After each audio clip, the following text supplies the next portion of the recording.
ಸ್ನೇಹಿತರೆ ನಮಸ್ಕಾರ. ಇವತ್ತು ನಾನು ಒಂದು ವಿಶೇಷವಾದ ಸಂಕಲ್ಪ ಜೊತೆ ಹೊರಟಿದ್ದೀನಿ. ಏನಪ್ಪ ಸಂಕಲ್ಪ ಅಂತಂದರೆ, ಇಲ್ಲಿ 5 ನಾಗಕನ್ನಿಕೆಯರ ದೇವಸ್ಥಾನ ಇದೆ. ನಾಗಕನ್ನಿಕೆ ಸಮೇತ ದುರ್ಗಾ ಪರಮೇಶ್ವರಿ ಜೊತೆ ನೆಲೆಯಾಗಿರುವಂತಹ 5 ಸನ್ನಿಧಾನಕ್ಕೆ ನಾನು ಇವತ್ತು ನಿಮ್ಮನ್ನು ಕರ್ಕೊಂಡು ಹೋಗ್ತೀನಿ. ನಾವು ಒಂದೊಂದು ವಿಡಿಯೋದಲ್ಲಿ ಒಂದೊಂದು ದೇವಸ್ಥಾನವನ್ನು ಹೋಗಿ ದರ್ಶನ ಮಾಡಿ ಅಲ್ಲಿಯ ವಿಶೇಷತೆಗಳ ಬಗ್ಗೆ ನಾನು ನಿಮಗೆ ತಿಳಿಸ್ಕೊಡ್ತೀನಿ. ನಾನು ಇವತ್ತು ಮೊದಲಿಗೆ ಹೊರಟಿರುವಂತಹ ದೇವಸ್ಥಾನ ಶ್ರೀ ನಾಗಕನ್ನಿಕಾ ದುರ್ಗಾ ಪರಮೇಶ್ವರಿ ದೇವಸ್ಥಾನ, ಅರಸಮ್ಮನ ಖಾನ್. ಇದಕ್ಕೊಂದು ಇತಿಹಾಸದ ಪುರಾಣ ಸಹ ಇದೆ. ಸುಮಾರು ವರ್ಷಗಳ ಹಿಂದೆ ಪುರಾಣಗಳ ಕಾಲದಲ್ಲಿ ಒಬ್ಬ ರಾಜನಿಗೆ ಸಿಕ್ಕಂಥ 5 ನಾಗಕನ್ನಿಕೆಯರು. ನಾನು ಇದರ ಸಂಪೂರ್ಣ ಕಥೆಯನ್ನು ನಿಮಗೆ ನಾನು ಕೊನೆಯ ವಿಡಿಯೋದಲ್ಲಿ, ಅಂದರೆ ನಾವು ಕೊನೆಯ ಕ್ಷೇತ್ರವನ್ನು ದರ್ಶನ ಮಾಡಿದ ನಂತರ ನಾನು ಅದರ ಬಗ್ಗೆ ನಿಮಗೆ ಸಂಪೂರ್ಣವಾಗಿ ಮಾಹಿತಿನ ಕೊಡ್ತೀನಿ. ನಮ್ಮ ಈ ಒಂದು 5 ಸನ್ನಿಧಾನಗಳ ದರ್ಶನದ ನಾವು ಹೊರಟಂಥ ಒಂದು ಈ ಕಾರ್ಯಕ್ಕೆ ನೀವು ನಮಗೆ ಸಹಕಾರ ಕೊಡಬೇಕು. ಯಾವ ರೀತಿ ಅಂತಂದರೆ, ನಮ್ಮ ವಿಡಿಯೋಗಳನ್ನ ನೀವು ಲೈಕ್ ಮಾಡಿ, ಹಾಗೆಯೇ ವಿಡಿಯೋನ ಆದಷ್ಟು ಶೇರ್ ಮಾಡಿ. ನಮ್ಮಲ್ಲಿರುವಂತಹ ಹಲವಾರು ವಿಷಯಗಳು ತುಂಬ ಜನ ಗೊತ್ತಿರೋದಿಲ್ಲ, ಹಾಗಾಗಿ ಇದನ್ನು ತಿಳಿಸುವಂಥ ಪ್ರಯತ್ನವನ್ನು ನಾವು ಮಾಡ್ತಾ ಇದ್ದೇವೆ. ಈಗ ನಾನು ಮತ್ತು ನಿಖಿತ್ ಅಂತೇಳಿ ನಾವಿಬ್ಬರು ಹೊರಟಿದ್ದೀವಿ. ನಮ್ಮ ಜೊತೆ ನೀವು ಕೂಡ ಆ ಕ್ಷೇತ್ರವನ್ನು ದರ್ಶನ ಮಾಡ್ತೀರಿ. ಬನ್ನಿ ಸ್ನೇಹಿತರೆ, ನಾವಿನ್ನು ತಡ ಮಾಡೋದು ಬೇಡ, ನಮ್ಮ ಕ್ಷೇತ್ರ ಕಡೆಗೆ ಪ್ರಯಾಣವನ್ನು ಬೆಳೆಸೋಣ.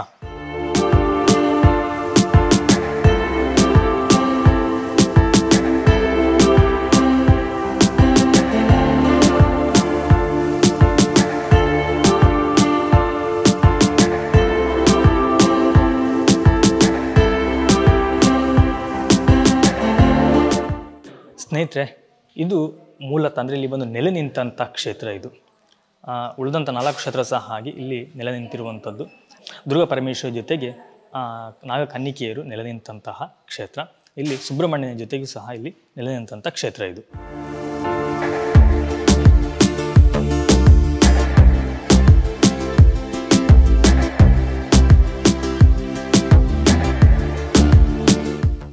ನಾವಿಲ್ಲಿ ನಿಮ್ಗೆ ಈಗ ತೋರಿಸುವಂಥದ್ದು ದೇವಸ್ಥಾನದ, ಅಂದರೆ ನನ್ನ ಎಡಭಾಗಕ್ಕೆ ಇರುವಂಥದ್ದು ಶ್ರೀ ಗಣಪತಿಯ ಗುಡಿ. ನೋಡಿ, ಇದು ವಿಗ್ರಹ ತುಂಬ ಪುರಾತನವಾದ ವಿಗ್ರಹ. ನಿಮ್ಗೆ ಇದನ್ನು ನೋಡಿದಾಗ ಗೊತ್ತಾಗುತ್ತೆ ವಿಗ್ರಹ ಹೇಗಿದೆ, ಎಷ್ಟು ಪುರಾತನ ಅನ್ನೋದು. ಹಾಗೆಯೇ ದೇವಸ್ಥಾನದ ಹಿಂಭಾಗದಲ್ಲಿ ಇಲ್ಲಿ ಶ್ರೀ ಸುಬ್ರಹ್ಮಣ್ಯ ಸ್ವಾಮಿ ನೆಲೆಯಾಗಿದ್ದಾನೆ. ನೋಡಿ, ಹಾಗೆಯೇ ನಾವು ದೇವಸ್ಥಾನದ ಹಿಂಭಾಗದಲ್ಲಿ ಸುಬ್ರಹ್ಮಣ್ಯನ ಎದುರುಗಡೆ ನಾವು, ಅಂದರೆ ಏನು ಮುಖ್ಯ ಗರ್ಭಗುಡಿ ಇದೆಯೋ ಅದರ ಹಿಂಭಾಗದಲ್ಲಿ ನಾವು ಹಿಂದಿನ ಕಾಲದಿಂದಲೂ ಬಂದಿರುವಂಥ ಹುತ್ತ ಹೊಂದಿದೆ. ತುಂಬ ಹಳೆಯ ಹುತ್ತ. ಅದನ್ನು ಸಹ ನಾವು ಇಲ್ಲಿ ಹಿಂಭಾಗದಿಂದ ನೋಡ್ಬೋದು.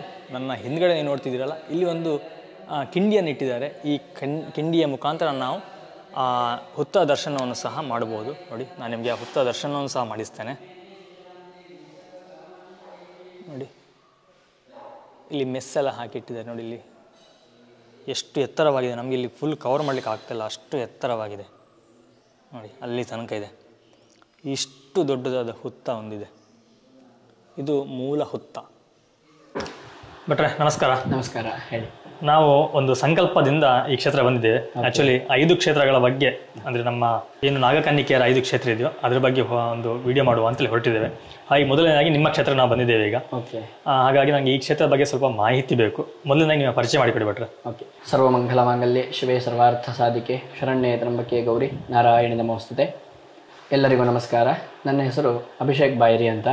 ಶ್ರೀ ಕ್ಷೇತ್ರ ದೇವರತಿ ಅರಸಮ್ಮ ಖಾನು ನಾಗಕನ್ನಿಕಾ ದುರ್ಗಾ ಪರಮೇಶ್ವರ ದೇವಸ್ಥಾನ, ಶೇಡಿಮನೆ ಗ್ರಾಮದಲ್ಲಿರತಕ್ಕಂಥ ಈ ದೇವಸ್ಥಾನ. ಇದರ ಒಂದು ಆನುವಂಶಿಕ ಅರ್ಚಕರಾಗಿ ಸೇವೆ ಮಾಡ್ತಾ ಇದ್ದೇವೆ. ನಮ್ಮ ಅಜ್ಜನ ಕಾಲದಿಂದನೂ ಕೂಡ ಈ ಕ್ಷೇತ್ರದಲ್ಲಿ ನಾವು ಸೇವೆ ಸಲ್ಲಿಸ್ತಾ ಇದ್ದೇವೆ. ಈಗ ತಂದೆಯವರು ಪೂಜೆ ಮಾಡ್ತಾ ಇದ್ದೇವೆ. ನಾನು ಕೂಡ ಅದೇ ಒಂದು ವೃತ್ತಿಯಲ್ಲಿ ದೇವರ ಸೇವೆ, ಅದಕ್ಕೆ ಸಂಬಂಧಪಟ್ಟಂಥ ಕೆಲವೊಂದಿಷ್ಟು ಮನೆತನಗಳೆಲ್ಲ ಇರೋದ್ರಿಂದ ಆ ಮನೆತನಕ್ಕೆ ಸಂಬಂಧಪಟ್ಟ ಪೂಜೆಗಳ ಒಂದು ಜವಾಬ್ದಾರಿಯು ಕೂಡ ನಮಗೆ ಇರೋದ್ರಿಂದಾಗಿ ದೇವಸ್ಥಾನದ ಅರ್ಚಕರಾಗಿ ಸದ್ಯಕ್ಕೆ ಸೇವೆ ಸಲ್ಲಿಸ್ತಾ ಇದ್ದೇವೆ. ಸರಿ. ಹಾಗೆಯೇ ಭಟ್ರೆ, 5 ಜನ ನಾಗಕನ್ನಿಕೆಯರ ಒಂದು ಪುರಾಣ ಕಥೆ ಇದೆ. ಇದರಲ್ಲಿ ತುಂಬ ವಿಶೇಷವಾಗಿಯೂ 5 ಕ್ಷೇತ್ರ ಸಹ ಇದೆ. ಹಾಗೆ ನನಗೆ ಈ ಕ್ಷೇತ್ರದ ಬಗ್ಗೆ ಸ್ವಲ್ಪ ಇತಿಹಾಸದ ಬಗ್ಗೆ ಹೇಳಿ. ಹಾಗೆ ಎಲ್ಲರಿಗೂ ತಿಳಿದಂತೆ ಈ ಮಂದರತಿ ಕ್ಷೇತ್ರ ಮಹಾತ್ಮೆ ಒಂದು ಪ್ರಸಂಗದಲ್ಲಿ ಈ 5 ಕನ್ನಿಕೆಯರ ಒಂದು ಕಥೆ ಬರುತ್ತದೆ. ಅವರು ಹೇಗೆ ಭೂಮಿಗೆ ಬಂದರು, ಶಾಪಗ್ರಸ್ತರಾದರು ಎನ್ನುವ ವ್ಯವಸ್ಥೆಯಲ್ಲಿ. ಅದರಲ್ಲಿ 5 ಕ್ಷೇತ್ರದಲ್ಲಿ ದೇವರತಿ, ಮಂದರತಿ, ನೀಲರತಿ, ಚಾರುರತಿ, ನಾಗರತಿ ಅನ್ನತಕ್ಕಂತಹ ಕ್ಷೇತ್ರಗಳು. ಅದರಲ್ಲಿ ಪ್ರಧಾನವಾಗಿ ಇರುವಂಥದ್ದು ದೇವರತಿ ಅಂತ. ಈ ದೇವಸ್ಥಾನಕ್ಕೆ ಈಗ ಏನು ನಾವು ಇಲ್ಲಿ ನೀವು ಸಂದರ್ಶನ ಮಾಡ್ತಾ ಇದ್ದೀರಿ, ಈ ದೇವಸ್ಥಾನಕ್ಕೆ ಅರಸಮ್ಮ ಕಾನು ಶ್ರೀ ಕ್ಷೇತ್ರ ನಾಗಕನ್ನಿಕಾ ದುರ್ಗಾ ಪರಮೇಶ್ವರಿ ಅನ್ನೋ ಹೆಸರೇ ಇರುವಂಥದ್ದು ಹೊರತು ದೇವರತಿ ಹೇಳುವ ಒಂದು ಹೆಸರು ತುಂಬ ಪ್ರಸಿದ್ಧವಾಗಿ ಬರಲಿಲ್ಲ ಇಲ್ಲಿಯ ತನಕ. ಈಗ ಅದನ್ನು ನಾವು ಇನ್ವಿಟೇಷನ್ ಕಾರ್ಡಲ್ಲಾಗಲಿ ಅಥವಾ ದೇವಸ್ಥಾನದಲ್ಲಿಯೂ ಕೂಡ ದೇವರತಿ ಅನ್ನೋ ಒಂದು ವ್ಯವಸ್ಥೆಯನ್ನು ಮುಂದೆ ತರಬೇಕೆನ್ನೋ ಸಂಕಲ್ಪ ಮಾಡಿಕೊಂಡಿದ್ದೇವೆ. ಎಲ್ಲ ಕ್ಷೇತ್ರಕ್ಕೂ ಕೂಡ ಅಕ್ಕನ ಒಂದು ಸಾನ್ನಿಧ್ಯದಲ್ಲಿ ಇರತಕ್ಕಂತಹ ಹಿರಿಯಳಾಗಿ ದೇವರತಿ ಎನ್ನುವ ಒಂದು ವ್ಯವಸ್ಥೆಯಲ್ಲಿ ಇಲ್ಲಿ ಬಂದು ನೆಲೆಯಾಗಿದ್ದು ಕ್ಷೇತ್ರದ ಒಂದು ಮಹಿಮೆ. ಇನ್ನು ಪ್ರಧಾನವಾಗಿ ಉಳಿದೆಲ್ಲ ಕ್ಷೇತ್ರಗಳು ಕೂಡ ಈ ಸಾನ್ನಿಧ್ಯದಿಂದ ಪಶ್ಚಿಮಾಭಿಮುಖವಾಗಿ ಇರುವುದರಿಂದಾಗಿ, ಈ ಸಾನ್ನಿಧ್ಯದಿಂದ ಪಶ್ಚಿಮದ ದಿಕ್ಕಿನಲ್ಲಿ ಇರುವುದರಿಂದಾಗಿ ಆ ಎಲ್ಲ ತಂಗಿಯರನ್ನ, 4 ಕ್ಷೇತ್ರದಲ್ಲಿ ಇರತಕ್ಕಂತಹ ಎಲ್ಲ ತನ್ನ ತಂಗಿಯರನ್ನ ಅಕ್ಕನ ಸ್ಥಾನದಲ್ಲಿ, ತಾಯಿಯ ಸ್ಥಾನದಲ್ಲಿ ನೋಡ್ತಾ ಇರಬೇಕು ಎನ್ನುವ ಒಂದು ವ್ಯವಸ್ಥೆಯಲ್ಲಿ ಪಶ್ಚಿಮಕ್ಕೆ ಅಭಿಮುಖವಾಗಿ ದೇವರು ನೆಲೆಯಾಗಿದ್ದಾಳೆ. ಹಾಗಾಗಿ ಈ ಕ್ಷೇತ್ರಕ್ಕೆ ಅಕ್ಕನ ಸಾನ್ನಿಧ್ಯದಲ್ಲಿ ದೇವರತಿ ಅನ್ನತಕ್ಕಂಥ ಒಂದು ಹೆಸರು ಬಂದು ಎಲ್ಲರೂ ಕೂಡ ಆ 4 ಕ್ಷೇತ್ರಕ್ಕೆ ಹೋಗುವವರು ಕೂಡ ಪ್ರಾರಂಭದಲ್ಲಿ ಈ ಕ್ಷೇತ್ರಕ್ಕೆ ಬಂದು ಅಕ್ಕನನ್ನ ಪ್ರಾರಂಭದಲ್ಲಿ ನೋಡಿ ಸೇವೆಯನ್ನು ಕೊಟ್ಟು ತದನಂತರದಲ್ಲಿ ಉಳಿದ ಕ್ಷೇತ್ರಕ್ಕೆ ಹೋಗಿ ಸೇವೆಯನ್ನು ಮಾಡತಕ್ಕಂಥ ಒಂದು ಪರಂಪರೆಯು ಕೂಡ ನಡೀತಾ ಬರ್ತಾ ಇದೆ. ಬಟ್ರೆ ಆಕ್ಚುಲಿ ನಮ್ಮ ಈ ಕಟೀಲ್ ಅಥವಾ ಪುಳಾಯಿ ನಾವು ತಗೊಂಡ್ರೆ ಅಕ್ಕನನ್ನು ನೋಡಿ ತಂಗಿ ನೋಡಬಾರ್ದು, ಅಥವಾ ತಂಗಿಯನ್ನು ನೋಡಿ ಅಕ್ಕ ನೋಡಬಾರ್ದು ಅಂತಿದೆ. ಅದೇ ರೀತಿ ಇಲ್ಲಿ ಇದೆಯಾ? ಅಂದ್ರೆ ಎಲ್ಲವೂ ಕೂಡ ಹಳ್ಳಿಯ ಪ್ರದೇಶದಲ್ಲಿದ್ದಂತಹ ಸಾನ್ನಿಧ್ಯಗಳಾಗಿತ್ತು ಹಿಂದೆ. ಈ ಒಂದು ಮಂದರತಿ ಮತ್ತೆ ನೀಲಾವರ ಇತ್ಯಾದಿ ವಿಷಯಗಳಲ್ಲೆಲ್ಲ ಸಾಧಾರಣ ಯಕ್ಷಗಾನದ ಒಂದು ಪ್ರಸಿದ್ಧಿ ಬಂದದ್ರಿಂದಾಗಿ ಮಂದರತಿ ಮತ್ತೆ ನೀಲರತಿ ಮಾತ್ರ 2 ಕ್ಷೇತ್ರ ಪ್ರಸಿದ್ಧಿಯಾಗಿದೆ. ಉಳಿದ ಮತ್ತೆ 3 ಕ್ಷೇತ್ರಗಳು ಕೂಡ ತುಂಬಾ ಹಳ್ಳಿಗಾಡಿನ ಪ್ರದೇಶದಲ್ಲಿ ಇರೋದ್ರಿಂದಾಗಿ ಯಾರಿಗೂ ಇದರ ಒಂದು ಪರಿಚಯ ಇರಲಿಲ್ಲ. ಯಕ್ಷಗಾನದ ಕಥೆಯಿಂದಾಗಿ ಎಲ್ಲರಿಗೂ ಅದು ಸ್ವಲ್ಪ ಸ್ಪ್ರೆಡ್ ಆಗಿ ಈಗೀಗ ಸ್ವಲ್ಪ ಒಂದು 5-6 ವರ್ಷದಿಂದ ಈ ಕಡೆಯಲ್ಲಿ, ಸಾಮಾನ್ಯವಾಗಿ ಹೇಳಲಿಕ್ಕೆ ಹೋದ್ರೆ ಒಂದು 10 ವರ್ಷದ ಈ ಕಡೆಯಿಂದಾಗಿ ಸ್ವಲ್ಪ ಹೊರಗಿನವರಾಗ್ಲಿ ಅಥವಾ ಇಲ್ಲಿನ ಜನರೇ ಆಗಲಿ 5 ಕ್ಷೇತ್ರವನ್ನು ನೋಡುವ ಒಂದು ಪದ್ಧತಿಯನ್ನು ಇಟ್ಕೊಂಡಿದ್ದಾರೆ. ಆ 5 ಕ್ಷೇತ್ರವನ್ನು ನೋಡುವ ಪದ್ಧತಿ ಬಂದ ನಂತರದಲ್ಲಿ ಇತ್ತೀಚೆಗೆ ಪ್ರಧಾನವಾಗಿ ಇಲ್ಲಿಗೆ ಬಂದು ಹೋಗ್ತಾರೆ. ಒಂದು ಉದ್ದೇಶ, ಅಕ್ಕನನ್ನ ನೋಡಿಯೇ ತಂಗಿಯನ್ನ ನೋಡ್ತಾರೆ, ಅಥವಾ ತಂಗಿಯನ್ನ ನೋಡಿ ಅಕ್ಕನನ್ನ ನೋಡಬಾರದು ಎನ್ನುವ ವಿಷಯ ಶಾಸ್ತ್ರದಲ್ಲಿ ಏನು ಅದಕ್ಕೆ ಉಲ್ಲೇಖ ಇಲ್ಲ, ಅದರಿಂದ ದೋಷ ಆಗ್ತದೆ ಎನ್ನುವ ವ್ಯವಸ್ಥೆ ಎಲ್ಲಿಯೂ ಕೂಡ ಇಲ್ಲ. ಕೆಲವರು ಮದುವೆ ವಿಚಾರವಾಗಿ, ಕೆಲವರು ಸಂತಾನ ವಿಚಾರವಾಗಿ ಎಲ್ಲೋ ಹೋಗಿ ಜಾತಕವನ್ನು ಓದಿಸಿದಾಗದ ಪ್ರಶ್ನೆಯನ್ನು ಕೇಳಿದಾಗಲ ಈ 5 ಕ್ಷೇತ್ರವನ್ನ ನೀವು ದರ್ಶನ ಮಾಡಿ ಬನ್ನಿ, ನಿಮಗೆ ಸಂತಾನ ಆಗ್ತದೆ ಅಂತ ಕೆಲವೊಮ್ಮೆ ಅವರಿಗೆ ತಿಳಿದು ಬಂದಾಗ ಒಂದೇ ದಿವಸ 5 ಕ್ಷೇತ್ರ, ನಮ್ಮ ಈ ದೇವಿ ಕ್ಷೇತ್ರದಲ್ಲಿ 5 ಕ್ಷೇತ್ರದಲ್ಲಿ ಇಲ್ಲಿಂದನೇ ಹೋಗಬೇಕು, ಇಲ್ಲಿಂದನೇ ಬರಬೇಕು ಎನ್ನುವ ಯಾವುದೇ ರೀತಿಯ ನಿಯಮ ಇಲ್ಲಿ ತನಕ ಕಟ್ಟುಪಾಡು ಪದ್ಧತಿ ಬಂದಿಲ್ಲ. ಸರಿ. ಬಟ್ರೆ ಈ ದೇವಸ್ಥಾನದ ವಿಶೇಷತೆ ಏನು? ಇಲ್ಲಿಯ ತಾಯಿಯ ಒಂದು ಮಹಿಮೆ ವಿಶೇಷ ಎಲ್ಲರಿಗೂ ಆ ಕಥೆಯಲ್ಲೇ ತಿಳಿದ ಹಾಗೆ ನಾಗ ಮತ್ತೆ ದುರ್ಗೆಯರ ಒಂದು ಸಾನ್ನಿಧ್ಯ. ಎಲ್ಲಿಯೂ ಕೂಡ 2 ಸಾನ್ನಿಧ್ಯ ಐಕ್ಯವಾಗಿ ಇರುವಂತದ್ದು ಸಾಮಾನ್ಯವಾಗಿ ನಮ್ಮ ಈ ಪರಶುರಾಮ ಸೃಷ್ಟಿಯಲ್ಲಿ ಎಲ್ಲಿಯೂ ಇಲ್ಲ. ಗಣಪತಿ ಅಂದ್ರೆ ಗಣಪತಿ ಮಾತ್ರ, ಅಲ್ಲಿ ವಿಷ್ಣು ಅಂದ್ರೆ ವಿಷ್ಣು ಮಾತ್ರ, ಈಶ್ವರ ಅಂದ್ರೆ ಈಶ್ವರ ಮಾತ್ರ ಅಂತ.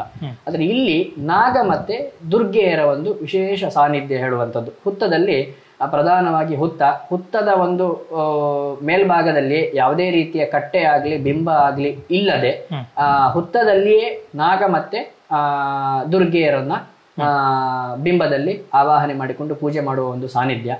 ಹಾಗಾಗಿ ನಾಗ ಮತ್ತೆ ದುರ್ಗೆಯರಿಗೆ ಸಂಬಂಧಪಟ್ಟಂತೆ ಏನೇನು ಪನಗಳನ್ನೆಲ್ಲ ಹೇಳ್ತೇವೆ ನಾವು, ದುರ್ಗೆಗೆ ಸಂಬಂಧಪಟ್ಟಂತೆ ಮದುವೆ ವಿಚಾರವಾಗಿ ತುಂಬಾ ಜನ ಸಂಕಲ್ಪ ಮಾಡಿಕೊಂಡು ಬರ್ತಾರೆ. ಇನ್ನು ನಾಗನಿಗೆ ಸಂಬಂಧಪಟ್ಟಂತೆ ಆರೋಗ್ಯ ಆಗ್ಲಿ, ಚರ್ಮ ಸಂಬಂಧಿ ಆಗಿರತಕ್ಕಂತಹ ಸಮಸ್ಯೆಗಳಾಗ್ಲಿ, ಅಥವಾ ವಿಶೇಷವಾಗಿ ಸಂತಾನ ವಿಶೇಷ. ಈ ದೇವರತಿ ಎನ್ನುವ ಒಂದು ಕ್ಷೇತ್ರ ಏನುಂಟು ಅರಸಮಕಾನಲ್ಲಿ ಬೇರೆ ಬೇರೆ ಊರಿನಿಂದ ಬರುವವರು ಸಂತಾನಕ್ಕೆ ಪ್ರಾರ್ಥನೆ ಇಟ್ಟುಕೊಂಡೇ ಬರುವವರು ಎನ್ನುವ ಒಂದು ವ್ಯವಸ್ಥೆ. ಹಾಗಾಗಿ ನಾಗ ಅದೇ ರೀತಿ ದುರ್ಗೆ ಈ 2 ಸಾನ್ನಿಧ್ಯ ಒಂದೇ ಗರ್ಭಗುಡಿಯಲ್ಲಿ ಇದ್ದು ಅದನ್ನ ಇವತ್ತಿಗೂ ಕೂಡ ಅಷ್ಟಮಂಗಲ ಪ್ರಶ್ನೆ ಇಡ್ಲಿ ಅಥವಾ ಬೇರೆ ಬೇರೆ ಉತ್ಸವದ ದರ್ಶನಗಳಾಗ್ಲಿ ಯಾವುದೇ ಒಂದು ದೇವತಾ ಸಾನ್ನಿಧ್ಯವನ್ನು ಇಟ್ಟುಕೊಂಡು ನಾವು ಚಿಂತನೆ ಮಾಡಿ ಬೇರೆ ಮಾಡಬೇಕು ನಾಗನನ್ನ ದುರ್ಗೆಯನ್ನ ಎನ್ನುವ ವಿಷಯಕ್ಕೂ ಹೊರಟರೂ ಕೂಡ ಇವತ್ತಿಗೂ ನಮಗೆ ಅದನ್ನು ಮಾಡ್ಕೊಳ್ಳಿಕ್ಕೆ ಆಗ್ಲಿಲ್ಲ. ಹಾಗಾಗಿ ಒಂದೇ ಗರ್ಭಗುಡಿಯಲ್ಲಿ 2 ಶಕ್ತಿ ಸಾನ್ನಿಧ್ಯಗಳಿರತಕ್ಕಂಥ ವಿಶೇಷವಾಗಿರತಕ್ಕಂಥ ಸಾನ್ನಿಧ್ಯ ಈ ದೇವರತಿಯ ಒಂದು ದೇವಸ್ಥಾನದಲ್ಲಿ ಉಂಟು. ಹಾಗಾಗಿ ಆ ಒಂದು ಸಾನ್ನಿಧ್ಯದಿಂದ ಏನೆಲ್ಲ ಒಂದು ಫಲವನ್ನು ಪಡಿಬಹುದು ಕೇಳಿದ್ರೆ ಸಂತಾನ. ಕೇವಲ ಒಂದು ವಿಶೇಷವಾಗಿ ಗೆಂಡೋತ್ಸವದ ಸಂದರ್ಭ, ಮಕರ ಸಂಕ್ರಾಂತಿಯ ದಿವಸ ಜನವರಿ 14 ಪ್ರತಿ ವರ್ಷವೂ ಕೂಡ ಗೆಂಡೋತ್ಸವ ಏನು ವರ್ಧಂತಿ ಹೇಳುವಂಥದ್ದು ಆಚರಣೆ ಆಗ್ತದೆ. ಆ ದಿವಸ ಈ ಸಂತಾನ ಪಡೆದವರೆಲ್ಲ ಹೆಂಗಸರು ಕೂಡ ಬಂದು ಗೆಂಡವನ್ನ ದೇವಿ ಹಾರಿದ ನಂತರದಲ್ಲಿ ಆ ಗೆಂಡಕ್ಕೆ ತಾವು ಕೂಡ ಪಾದಸ್ಪರ್ಶವನ್ನ ಮಾಡಿ ಆ ಸೇವೆಯನ್ನು ಹೇಳಿಕೊಂಡಿದ್ದನ್ನ ಒಪ್ಪಿಸಿ ಹೋಗ್ತಾ ಇದ್ದಾರೆ. ಹಾಗಾಗಿ ಗೆಂಡ ತೊಳೆಯುವಂಥದ್ದು ಇನ್ನೊಂದು ತುಲಾಭಾರ ಸೇವೆ, ಇನ್ನೊಂದು ಹರಿವಾಣ ನೈವೇದ್ಯ ಸೇವೆ. ಈ 3 ಸೇವೆಯಿಂದನೇ ಇವತ್ತು ಈ ಕ್ಷೇತ್ರ ಇಷ್ಟು ಪ್ರಸಿದ್ಧಿಯಾಗಿದೆ. ಅದೇ ರೀತಿ ಅದರ ಆ ಒಂದು 3 ಸೇವೆಯ ಉತ್ಪತ್ತಿಯಿಂದನೇ ಇಷ್ಟೊಂದು ಈ ಕ್ಷೇತ್ರ ಪ್ರಸಿದ್ಧಿಯಾಗಿದೆ ಎನ್ನುವ ವಿಷಯ ಈ ಸಂದರ್ಭದಲ್ಲಿ ಹೇಳಲಿಕ್ಕೆ ಇಷ್ಟಪಡ್ತೇನೆ. ಹಾಗೇನೆ ತುಂಬ ಜನಕ್ಕೊಂದು ಕನ್ಫ್ಯೂಷನ್ ಇರುತ್ತೆ, ಈ ನಾಗ ಕನ್ನಿಕೆ ಅಂದ್ರೆ ಏನ್ ಭಟ್ರೆ? ನಾಗ ಕನ್ನಿಕೆ ಅಂದ್ರೆ ಅಲ್ಲಿ ಈಶ್ವರನನ್ನ ವರಿಸಿಕೊಳ್ಳಿಕ್ಕೆ ಹೋಗಬೇಕು ಎನ್ನುವ ಒಂದು ವ್ಯವಸ್ಥೆಯಲ್ಲಿ ಈ 5 ಜನ ಏನು ರಾಜಮಾತೆಯರು ಹೋಗ್ತಾರೆ ಕೈಲಾಸಕ್ಕೆ. ಆ ಸಮಯದಲ್ಲಿ ನಂದಿಯ ಶಾಪಗ್ರಸ್ತರಾಗಿ ನಿಮಗೆ ಈಶ್ವರ ಸಿಗದೆ ಹೋಗ್ಲಿ ಎನ್ನುವ ಒಂದು ಕಥೆಯಲ್ಲೆಲ್ಲ ಏನು ಬರ್ತದೆ ಕತೆ. ತದನಂತರ ಅಲ್ಲಿ ಒತ್ತಾಯ ಪೂರ್ವಕವಾಗಿ ಒಳಗೆ ಹೋಗ್ತಾರೆ ಕೈಲಾಸಕ್ಕೆ 5 ಕನ್ನಿಕೆಯರು. ಹೋದಾಗ ಪಾರ್ವತಿಯ ಒಂದು ಅನುಗ್ರಹ, ನಿಮಗೆ ಈಶ್ವರ ಸಿಗದೆ ಇದ್ರೂ ಕೂಡ ನೀವು ದೇವಾಂಶ ಸಂಭೂತರಾಗಿ ಎಲ್ಲ ಒಂದು ಲೋಕಕ್ಕೆ ಹಿತಕಾರಕರಾಗಿ ದೇವಾಂಶ ಸಂಭೂತರಾಗಿ ನಿಮ್ಮನ್ನ ಆರಾಧನೆ ಮಾಡ್ತಾರೆ ಕಲಿಯುಗದಲ್ಲಿ ಅಂತ ಏನು ಪಾರ್ವತಿಯ ಒಂದು ವರಪ್ರಸಾದ ಸಿಗ್ತದೆ. ಪಾರ್ವತಿಯ ವರಪ್ರಸಾದದಿಂದಾಗಿ ಅವರು ದೇವಿಯ ಒಂದು ಅಂಶವನ್ನ ತುಂಬಿಕೊಳ್ತಾರೆ. ತದನಂತರದಲ್ಲಿ ಈ ಶಾಪಗ್ರಸ್ತರಿಂದಾಗಿ ಹಾವಾಗಿ ಜನಿಸಿ ಅಂತ ಏನು ಒಂದು ವ್ಯವಸ್ಥೆ ಇರ್ತದೆ, ಹಾವಿನ ಸ್ವರೂಪ ಪಾರ್ವತಿಯ ಅನುಗ್ರಹದಿಂದಾಗಿ ದೇವಿಯ ಸ್ವರೂಪ, ಇದೆರಡೂ ಕೂಡ ಒಂದೇ ಶರೀರದಲ್ಲಿ ಬಂದು ನಾಗ ಕನ್ನಿಕೆ. ಕನ್ನಿಕೆ ಎನ್ನುವ ವ್ಯವಸ್ಥೆಯಲ್ಲಿ ನಾವು ಶಾಸ್ತ್ರೀಯವಾಗಿ ನೋಡುವುದಾದ್ರೆ ಕನ್ನಿಕೆ ಎನ್ನುವ ವ್ಯವಸ್ಥೆ ಈ ಸ್ತ್ರೀ ನಾಗನಿಗೆ ಹೇಳುವಂಥದ್ದು, ನಾಗ ಕನ್ನಿಕೆ ಎನ್ನುವ ವ್ಯವಸ್ಥೆಯಲ್ಲಿ. ಹಾಗಾಗಿ ಸ್ತ್ರೀ ಸ್ವರೂಪದಲ್ಲಿ ದೇವಿಯ ಅಂಶದಲ್ಲಿದ್ದಾರೆ, ಪುರುಷ ಸ್ವರೂಪದಲ್ಲಿ ನಾಗನ ಅಂಶದಲ್ಲಿದ್ದಾರೆ ಎನ್ನುವ ಒಂದು ವ್ಯವಸ್ಥೆಗೆ ನಾಗ ಕನ್ನಿಕೆ ಎನ್ನುವ ಹೆಸರು ಬಂದದ್ದು. ಸರಿ ಬಟ್ ಹಾಗೆ ಇಲ್ಲಿ ವಿಶೇಷವಾದ ಪೂಜೆ ಅಂತ ಯಾವ್ದಾದ್ರು ಇದೆಯಾ? ಪ್ರತಿನಿತ್ಯದ ಪೂಜೆ ಸಮಯಗಳೇನು? ನಮ್ದು ಈ ಕ್ಷೇತ್ರದಲ್ಲಿ ದೇವರತಿಯಲ್ಲಿ ನಿತ್ಯ 2 ಹೊತ್ತು ಕೂಡ ಪೂಜೆ ಉಂಟು, ಬೆಳಿಗ್ಗೆ ಮತ್ತೆ ಸಂಜೆ. ಶುಕ್ರವಾರ ಸಂಕ್ರಾಂತಿಯ ದಿವಸದಲ್ಲಿ ವಿಶೇಷವಾಗಿ 3 ಹೊತ್ತು ಕೂಡ ಸೇವೆ ಉಂಟು. ರಂಗಪೂಜೆ ಹೇಳುವಂಥದ್ದು ಸಾಮಾನ್ಯವಾಗಿ ಸೇವೆ ವಿಶೇಷ ರೂಪದಲ್ಲಿ ಸೇವೆ ಆಗುವಂಥದ್ದು ರಂಗಪೂಜೆ ಸೇವೆ. ಯಾವ ದಿವಸವೂ ಕೂಡ ಬೇಕಾದರೂ ನಡೀತದೆ ಸೇವೆಗಳು, ತೊಂದರೆ ಇಲ್ಲ. ಮತ್ತೆ ಇನ್ನು ತುಲಾಭಾರ, ಈ ಹಬ್ಬದ ದಿವಸ ಸಂತಾನ ಒಂದು ವಿಚಾರವಾಗಿಯೇ ತುಲಾಭಾರ ಸೇವೆಯಲ್ಲಿ ವಿಶೇಷವಾಗಿ ನಡೆಯುವುದರಿಂದಾಗಿ ಸಣ್ಣ ಮಕ್ಕಳನ್ನ ಹಿಡ್ಕೊಂಡು ಗಂಟೆಗಟ್ಟಲೆ ಕಾಯುವ ಒಂದು ವ್ಯವಸ್ಥೆ ಅವ್ಯವಸ್ಥೆ ಆಗಬಾರದು ಅನ್ನೋ ದೃಷ್ಟಿ ಇಟ್ಟುಕೊಂಡು ತುಲಾಭಾರ ಸೇವೆಯನ್ನು ಬೇರೆ ದಿವಸವೂ ಕೂಡ ಈಗ ಪ್ರಾರಂಭಿಸಿದ್ದೇವೆ. ಹಾಗಾಗಿ ವಿಶೇಷ ಎಲ್ಲ ಸೇವೆಗಳು ಕೂಡ ತುಲಾಭಾರ, ರಂಗಪೂಜೆ, ಹೂವಿನ ಪೂಜೆ, ಅರ್ಚನೆ ಸೇವೆಗಳು, ಇನ್ನು ಬೇರೆ ಬೇರೆ ಭಕ್ತರಿಂದ ಚಂಡಿಕಾ ಹೋಮಾದಿ ವಿಷಯಗಳು, ಎಲ್ಲ ಸೇವೆಗಳು, ಸರ್ಪ ಸಂಸ್ಕಾರ, ಆಶ್ಲೇಷ ಬಲಿ, ನಾಗನಿಗೆ ದೇವಿಗೆ ಸಂಬಂಧಪಟ್ಟಂತಹ ಪ್ರತಿಯೊಂದು ಸೇವೆಗಳು ಕೂಡ ಈ ಕ್ಷೇತ್ರದಲ್ಲಿ ನಡೀತದೆ. ವಿಶೇಷ ರೂಪದಲ್ಲಿ ನಡೆಯುವಂಥದ್ದು ತುಲಾಭಾರ ಮತ್ತೆ ರಂಗಪೂಜೆ ಸೇವೆಗಳು ಮಾತ್ರ. ಸರಿ, ಹಾಗಾದ್ರೆ ಪ್ರತಿದಿನ ವರ್ಷ ಇಡೀ ಪೂಜೆ ಇರುತ್ತೆ? ಹೌದು, ವರ್ಷ ಇಡೀ. ಈಗ ದೂರದ ಭಕ್ತಾದಿಗಳು ಬರೋದು ಯಾವ ಸಮಯದಲ್ಲಿ ಬರ್ಬೇಕಾಗತ್ತೆ? ಸಾಮಾನ್ಯವಾಗಿ ಎಲ್ಲ ಕಾಂಟ್ಯಾಕ್ಟ್ಗಳು ಅರ್ಚಕರದ್ದಾಗ್ಲಿ ಮತ್ತೊಂದಾಗ್ಲಿ ಎಲ್ಲವೂ ಕೂಡ ಈಗ ಏನು ಗೂಗಲ್ ಮ್ಯಾಪ್ ಇತ್ಯಾದಿ ವಿಷಯಗಳಲ್ಲೆಲ್ಲ ನಾವು ಇದರ ಒಂದು ವಿಷಯಗಳನ್ನು ಹಾಕಿದ್ದೇವೆ. ಅಲ್ಲಿ ಫೋನ್ ಮುಖಾಂತರನೇ ಕಾಂಟ್ಯಾಕ್ಟ್ ಮಾಡಿ ಬರ್ತಾರೆ ದೂರದಿಂದ ಬರುವವರು. ಒಂದು ಬೆಳಿಗ್ಗೆ ಈ ಒಂದು 5 ಕ್ಷೇತ್ರವನ್ನ ಒಂದೇ ದಿವಸ ದರ್ಶನ ಮಾಡಬೇಕೆನ್ನುವ ಉದ್ದೇಶ ಇಟ್ಕೊಂಡು ಕೆಲವರು ಹೊರಟಾಗ ಪ್ರಾರಂಭದಲ್ಲಿ ನಮ್ಮ ದೇವಸ್ಥಾನಕ್ಕೆ ಬರುವುದರಿಂದಾಗಿ 5 ಕ್ಷೇತ್ರವು ಸ್ವಲ್ಪ ದೂರ ಇರುವುದರಿಂದಾಗಿ ಮಧ್ಯಾಹ್ನದ ಒಳಗೆ ದರ್ಶನ ಆಗಬೇಕೆನ್ನುವ ದೃಷ್ಟಿ ಇಟ್ಕೊಂಡು ಪ್ರಾರಂಭದಲ್ಲಿ ನಮ್ಮ ದೇವಸ್ಥಾನಕ್ಕೆ ಬರ್ತಾರೆ ಅಕ್ಕ ಎನ್ನುವ ದೃಷ್ಟಿಯಿಂದ. ಹಾಗಾಗಿ ಬೆಳಿಗ್ಗೆ ಬೇಗ ಬರುವ ಒಂದು ವ್ಯವಸ್ಥೆ ಇರುವುದರಿಂದಾಗಿ 5:30ಯಿಂದ 6 ಗಂಟೆ ಒಳಗೆ ದೇವಸ್ಥಾನ ಓಪನ್ ಆಗ್ತದೆ. ಆಯ್ತಾ? 10:00 ತನಕ ಪ್ರತಿ ದಿವಸವೂ ಕೂಡ ಇರ್ತಾರೆ, ಸೇವೆಗಳೆಲ್ಲ ನಡೀತದೆ. ತುಲಾಭಾರ ರಂಗಪೂಜೆ ಸೇವೆಗಳು ಏನಾದರೂ ವಿಶೇಷ ರೂಪದಲ್ಲಿ ಬೇಕಿದ್ದಲ್ಲಿ ಮೊದಲೇ ತಿಳಿಸಿ ಬಂದ್ರೆ ಉತ್ತಮ ಎನ್ನುವ ವ್ಯವಸ್ಥೆ. ಶುಕ್ರವಾರ ಸಂಕ್ರಾಂತಿ ದಿವಸಗಳೆಲ್ಲ 1 ಗಂಟೆ ತನಕ ಕೂಡ ಓಪನ್ ಇರ್ತದೆ. ಸರಿ ಬಿಟ್ರೆ ಹಾಗೇನೆ ಈ ಕ್ಷೇತ್ರ ಬರುವಂತ ಒಂದು ಮಾರ್ಗವನ್ನು ಹೇಳಿಬಿಟ್ರೆ? ಹೆಬ್ರಿ ಹೇಳುವಂಥದ್ದು ಸಾಮಾನ್ಯ ಲೊಕೇಶನ್. ಇನ್ನು ಅರಸಮ್ಮ ಕಾನು ದೇವರತಿ ಅಂತ ನೀವು ಗೂಗಲ್ ಮ್ಯಾಪ್ ಅಲ್ಲಿ ಹಾಕೊಂಡ್ರೆ ಅದು ಡೈರೆಕ್ಟ್ ಆಗಿ ನಮ್ಮ ದೇವಸ್ಥಾನಕ್ಕೆ ಬರ್ತದೆ.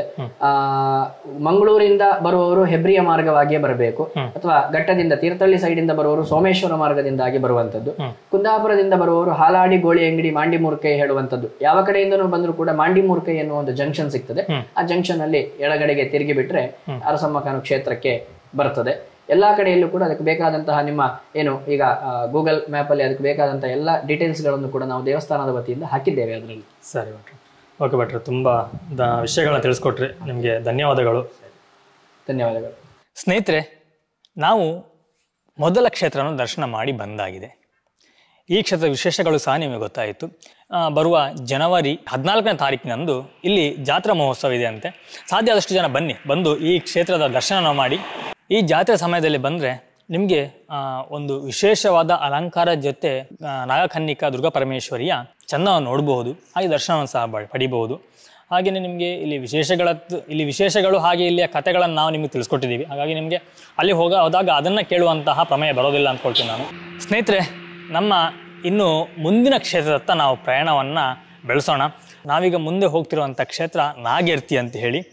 ಅಲ್ಲಿಯ ಬಗ್ಗೆ ಸಹ ನಿಮಗೆ ಸಂಪೂರ್ಣ ಮಾಹಿತಿನ ಕೊಡ್ತೀನಿ. ನಾವಿನ್ನು ತಡ ಮಾಡೋದು ಬೇಡ, ನಾವು ಪ್ರಯಾಣವನ್ನು ಮುಂದೆ ಒರೆಸೋಣ. ಹಾಗೆಯೇ ಚಾನಲ್ ಸಬ್ಸ್ಕ್ರೈಬ್ ಮಾಡ್ಕೊಳ್ಳಿ. ಹಾಗೆಯೇ ವಿಡಿಯೋಗೆ ಒಂದು ಲೈಕ್ ಕೊಡಿ. ನಮ್ಮ ಈ ಪ್ರಯತ್ನಕ್ಕೆ ನಿಮ್ಮ ಸಪೋರ್ಟ್ ಇರಲಿ.